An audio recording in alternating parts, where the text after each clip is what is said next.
আল্লাহ পাক রব্বুল আলামিন সূরাতুল বাকারার ৩ নম্বর আয়াতে কারিমার মধ্যে বলেন, আল্লাযীনা ইউমিনুনা বিল গায়ব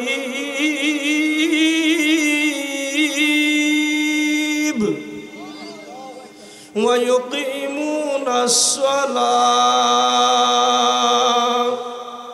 ওয়া মিম্মা রাযাকনাহুম ইউনফিকুন।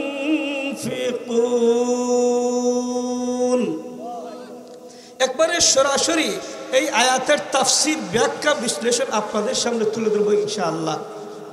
এই ভাঙাচোরা কথাগুলো আপনারা যদি হৃদয়ের মধ্যে নিয়ে যেতে পারেন, আল্লাহ পাক রব্বুল আলামিন আপনার নাজাতের জন্য একটা আয়াত একবারে আপনার মাধ্যম হয়ে যেতে পারে। বলুন সুবহানাল্লাহ। বর্তমানে এমন একটা সময়, যেই সময়ের মধ্যে পৃথিবীর পূর্ব দিক থেকে পশ্চিম দিক, উত্তর দিক থেকে দক্ষিণ দিক, সমস্ত বাংলাদেশ সহ এশিয়া অঞ্চল সহ জাতীয়ভাবে এবং আন্তর্জাতিকভাবে সমস্ত কাফের বিদ্বেষী এবং বেঈমানেরা এক কাতারে দাঁড়িয়ে আছে, আর ইমানদারের আরেক কাতারে দাঁড়িয়ে আছে, ঠিক কিনা? এই জন্য আয়াতে কারিমার মধ্যে আল্লাহ পাক রব্বুল আলামিন কি বলেন এটা আপনারা ভালো করে বুঝবেন। আল্লাহ বলেন, আল্লাযীনা ইউমিনুনা বিল গায়ব,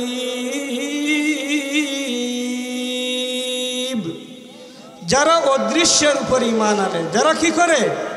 অদৃশ্যের উপর ঈমান আনে। আমার কথার সাথে একটু কথা বললেন, যারা কি করে? অদৃশ্যের উপর ঈমান আনে। আর ঈমানের মূল স্তম্ভ, মূল ফাউন্ডেশনটা হচ্ছে কি করা? অদৃশ্যের উপর ঈমান আনা।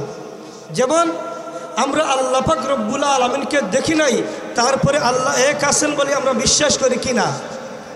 আমাদের প্যারা নবী মুহাম্মদুর রাসূলুল্লাহ সাল্লাল্লাহু আলাইহি সাল্লাম প্রায় ১৫০০ বছর আগে এই পৃথিবী থেকে বিদায় নিছেন, কিন্তু আমরা নবী মুহাম্মদুর রাসূলুল্লাহ সাল্লাল্লাহু আলাইহি সাল্লামের উপর আমরা ঈমান এনেছি কিনা?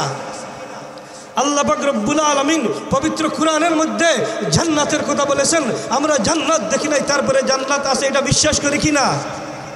আল্লাহ পাক রব্বুল আলামিন পবিত্র কুরআনের মধ্যে জাহান্নামের কথা বলেছেন, আমরা জাহান্নামের শাস্তির ভয় করি কিনা? এইটা হলো অদৃশ্যের প্রতি ঈমান আনা। এরপরে আল্লাহ পাক রব্বুল আলামিন আমাদেরকে ঈমান আনার বিষয় বলেছেন, আমানতু বিল্লাহি, আমরা আল্লাহর উপর ঈমান আনলাম। আল্লাহ পাক রব্বুল আলামিনের অসংখ্য ফেরেশতারা আছেন, সেটা আমরা বিশ্বাস করি কিনা? সেটা যদি আপনারা বিশ্বাস না করেন তাহলে আপনার ঈমান থাকবে না। আমাদের তকদিরের ভালো মন্দ যাগুলো হয় এগুলো আল্লাহ পাক রব্বুল আলামিনের পক্ষ থেকেই হয়, সেটা আমাদেরকে মুমিন হিসাবে বিশ্বাস করতে হবে, ঠিক কিনা?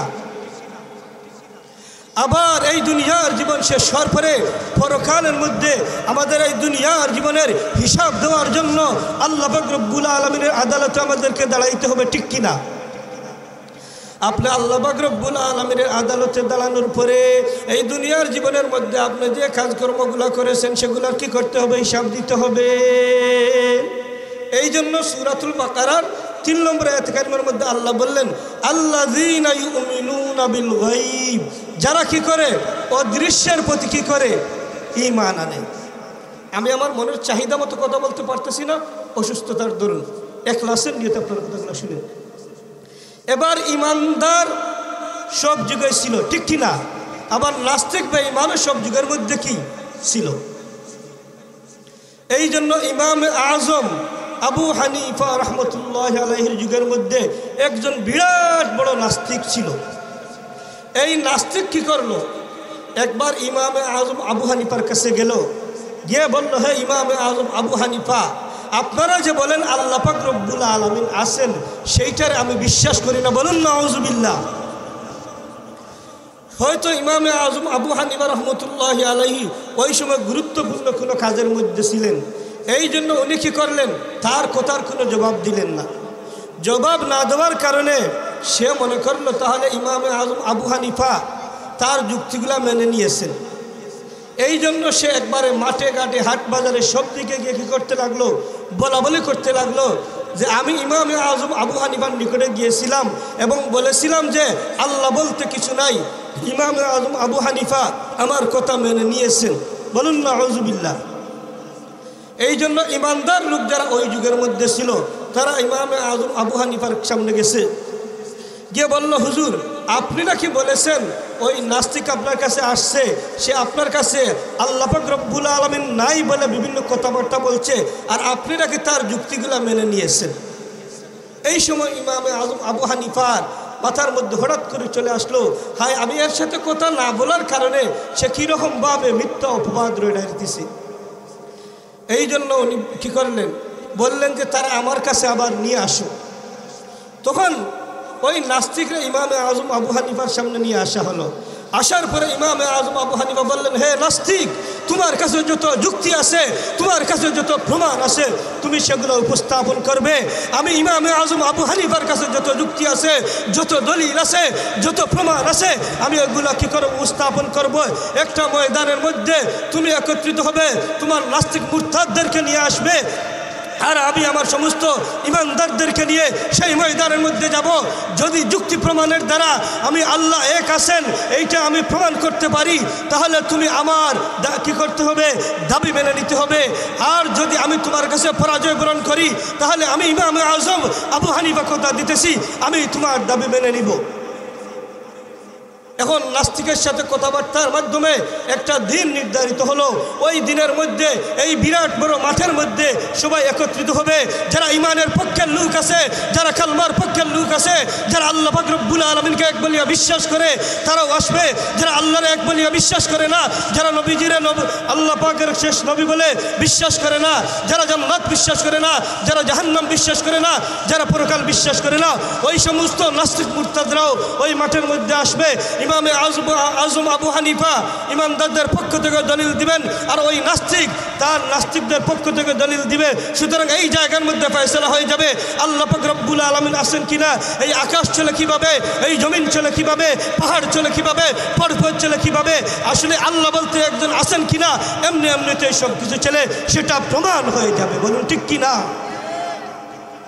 এবার নির্দিষ্ট তারিখের মধ্যে কি হলো, সব এলাকার মধ্যে শুধু আলোচনা, হায়রে ওই তারিখের মধ্যে হয়তো ইমানের ঝান্ডা বুলন্দ হবে, নয়তো নাস্তিকদের কথা কি হবে, বিজয় হবে। এমনভাবে আলোচনা চলতেছে। ধীরে ধীরে ধীরে ধীরে নির্দিষ্ট দিন চলে আসলো। খুব ভালো করে লক্ষ্য রাখবেন, ওই নির্দিষ্ট দিন যখন চলে আসলো, ওই টাইম ঠিক করা হলো, ওই অমুক দিনের ওই ঘন্টার মধ্যে ইমামে আজম আবু হানিফা আসবেন এবং নাস্তিকও তার দলবল নিয়ে আসবে। কথা মনে আছে? মনে করেন সকাল 10টার মধ্যে মাঠের মধ্যে সবাই চলে আসলো, ওই নাস্তিকটাও চলে আসলো, ইমানদারেরাও চলে আসলো। কিন্তু ইমামে আজম আবু হানিফা নির্দিষ্ট সময় হয়ে গেল, এখন পর্যন্ত ময়দানের মধ্যে আসেন নাই। এবার আপনারা বলেন, উনি যেহেতু নির্দিষ্ট টাইমে আসলেন না, তাহলে বাহ্যিক দৃষ্টিতে কি হয়, প্রমাণিত হয়, হয়তো উনি কী করছেন, ভয় পাইছেন, ঠিক কিনা? বাহ্যিক দৃষ্টিতে এইটা প্রমাণিত হয়। আর ইমামে আজম আবু হানিফা জানেন, এই নাস্তিকরা আমি কোরআনের হাজার হাজার দলিল দিলে বিশ্বাস করবে না, হাদিস থেকে হাজার হাজার দলিল দিলে বিশ্বাস করবে না। সুতরাং তার সামনে এমন একটা যুক্তি উপস্থাপন করতে হবে, যেই যুক্তির মাধ্যমে এই নাস্তিককে পরাজিত করতে হবে, ঠিক কিনা?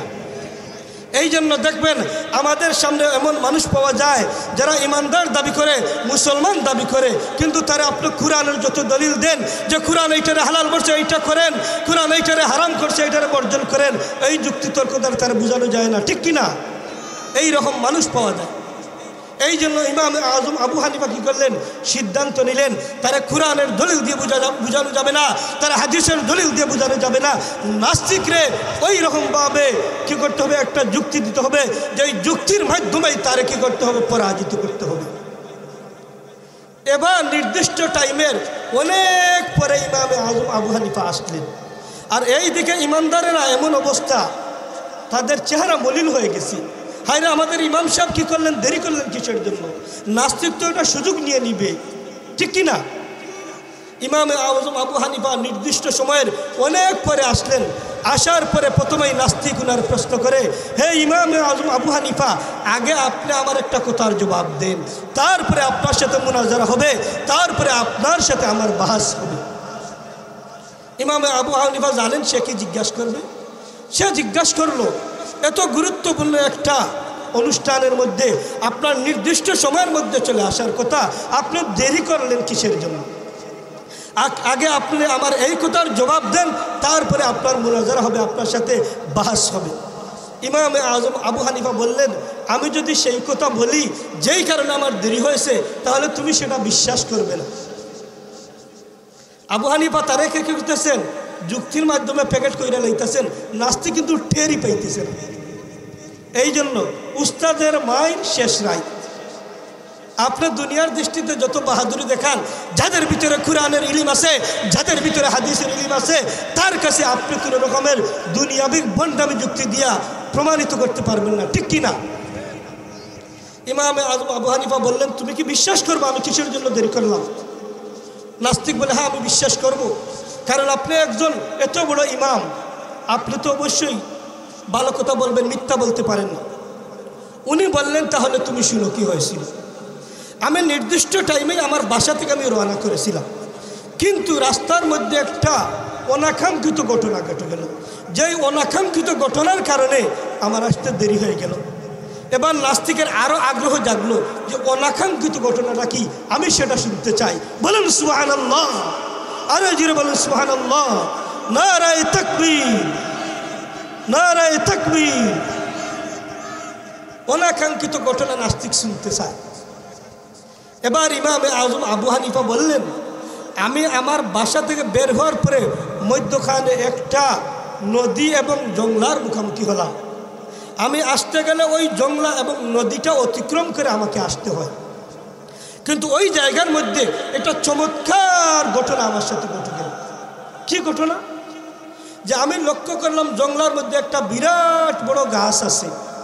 জংলার মধ্যে গাছ থাকে না? হঠাৎ করে আমি লক্ষ্য করলাম গাছটা কোনো কাটুরিয়া ছাড়া। গাছ কাটে কারা? কাটুরিয়া গাছ কাটে, ঠিক কিনা? ওই কাটুরিয়া করার দ্বারা, কুড়াল দ্বারা কি করে কুপাই কুপাই কুপাই কুপাই গাছটা কাটে। আমি দেখলাম কোনো কাটুরিয়া নাই, এমনিতে কোনো লোক ছাড়া ওই গাছটা কেটে কেটে কেটে কেটে কেটে কেটে পড়ে গেল। নাস্তিক আরো পায়া রইল, আরে কি বলে, বুঝেন নাই?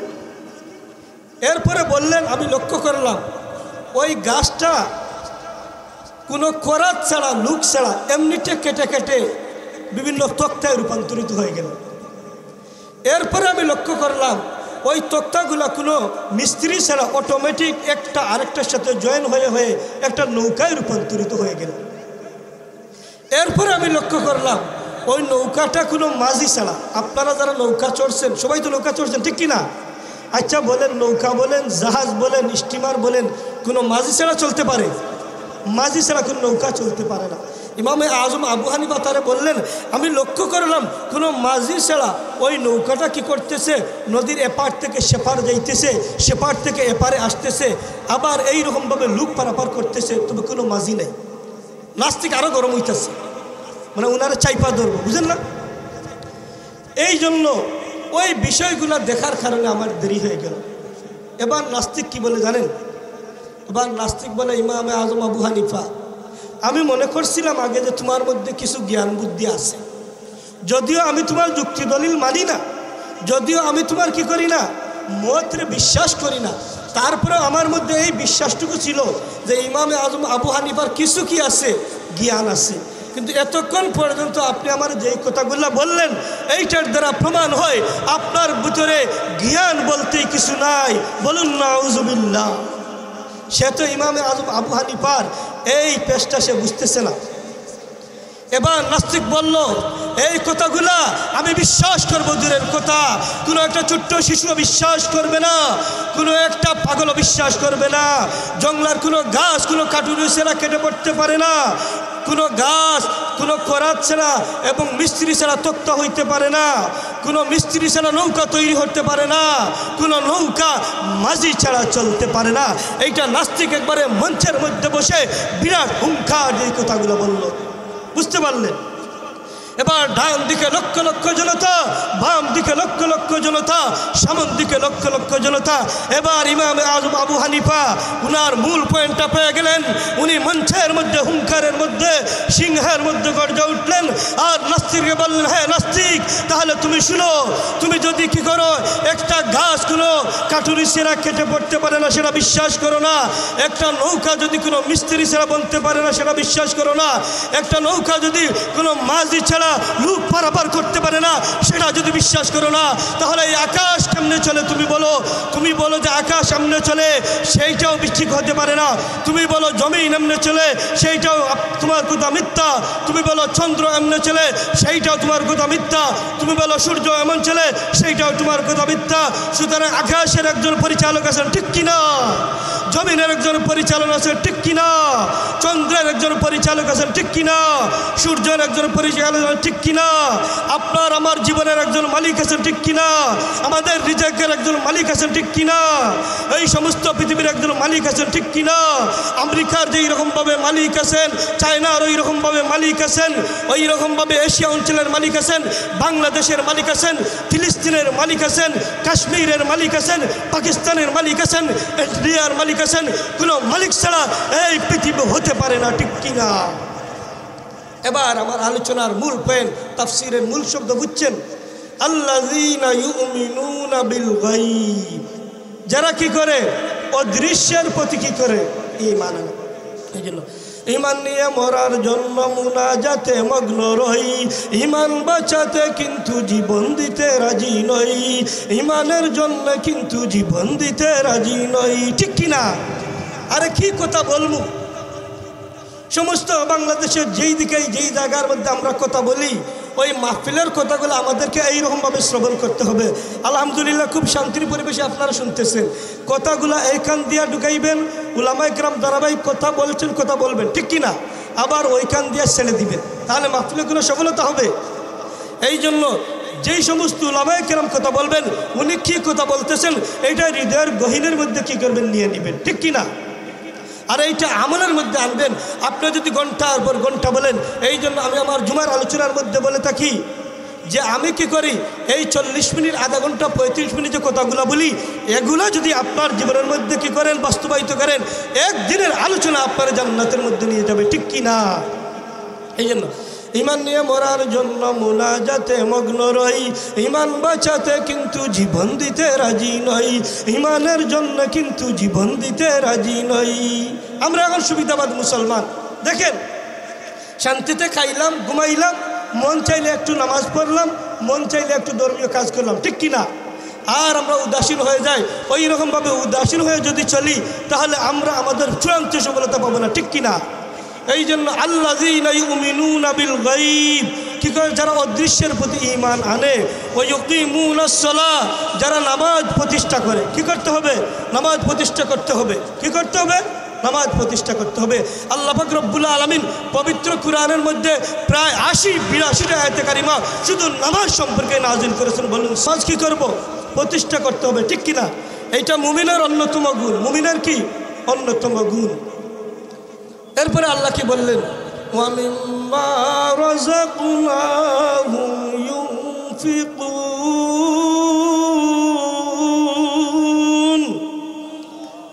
আমার আল্লাহ বলেন, তাদেরকে আমি যেই সম্পদগুলা দিলাম, যেই রিজিকগুলা দিলাম, যারা ওগুলা আমারই বলে দেওয়া পথে তারা এগুলা ব্যয় করে। বলুন সুবহানাল্লাহ। এই জন্য মুফাসসিরিনে কেরাম তাফসীরে ইবনে কাসিরের মধ্যে, তাফসীরে মাজহারির মধ্যে, তাফসীরে মারিফুল কুরআনের মধ্যে, সমস্ত লম্বা লম্বা তাফসীরগুলোর মধ্যে এই ওয়া মিম্মা রাযাকনাহুম ইউনফিকুনের ব্যাখ্যা বলতেছেন, সর্বপ্রথম আমাদেরকে আমাদের সম্পদের যাকাত দিতে হবে। কি করতে হবে? আল্লাহ এখন কিভাবে বলি, আজকে বাংলাদেশ এই 90% মুসলমানের দেশ, মুসলিম বিশ্বের দ্বিতীয় দেশ। আমরা আজকে গরু খায়া মুসলমান, আজকে আমরা জুমার নামাজ পড়ে অধিকাংশ মুসলমান, আজকে আমরা ঈদের নামাজ পড়ে অধিকাংশ মুসলমান, ঠিক কিনা? আজকে জাকাতের ব্যাপারে এই জায়গার মধ্যে যারা আছেন, বা আমার মাইকের আওয়াজ যত দূর পর্যন্ত যাইতেছে, আপনার বুকে হাত দিয়ে বলেন যে আমরা কারা প্রত্যেকটা বছর আমাদের সম্পদের জাকাতগুলো আমরা সঠিকভাবে আদায় করি। অধিকাংশই আমরা জাকাতই বুঝি না। যে জাকাতটা কীরকমভাবে দিতে হবে। আপনি যদি জাকাত না দেন আপনার সম্পদ পরকালের মধ্যে সাপ বিচ্ছু হয়ে আপনার ধ্বংসন করবে। জাকাত দিলে সম্পদ কমে না মুসলমান, জাকাত দিলে সম্পদ কমে না, জাকাত দিলে আপনার সম্পদ পবিত্র হয়, ঠিক কিনা? এই জন্য আমার 3টা পয়েন্ট। আল্লাযীনা ইউমিনুনা বিল গায়ব, আমরা অদৃশ্যের প্রতি আমরা ঈমান আনবো ইনশাআল্লাহ। আমরা জান্নাত দেখি নাই, তারপরে আমরা আল্লাহ পাকের জান্নাতে যাওয়ার জন্য আমরা আল্লাহর রহমতে আশা করবো ইনশাআল্লাহ। আমরা জাহান্নাম দেখি নাই, এরপরে জাহান্নামের ভয়ে আমরা সর্বপ্রকার গুনাহগুলো আমরা ছেড়ে দেবো ইনশাআল্লাহ, ঠিক কিনা? এরপরে দ্বিতীয় প্রকারে আমরা কি করব? ওয়ায়ুকিমুনাস সালাহ, আমরা নিজেও নামাজ পড়ব, আমাদের পরিবার, আমাদের মিল ফ্যাক্টরি, ইন্ডাস্ট্রি, আমাদের সমাজের মধ্যে আমরা নামাজ প্রতিষ্ঠা করবো ইনশাআল্লাহ। এরপরে 3 নম্বর পয়েন্ট কি?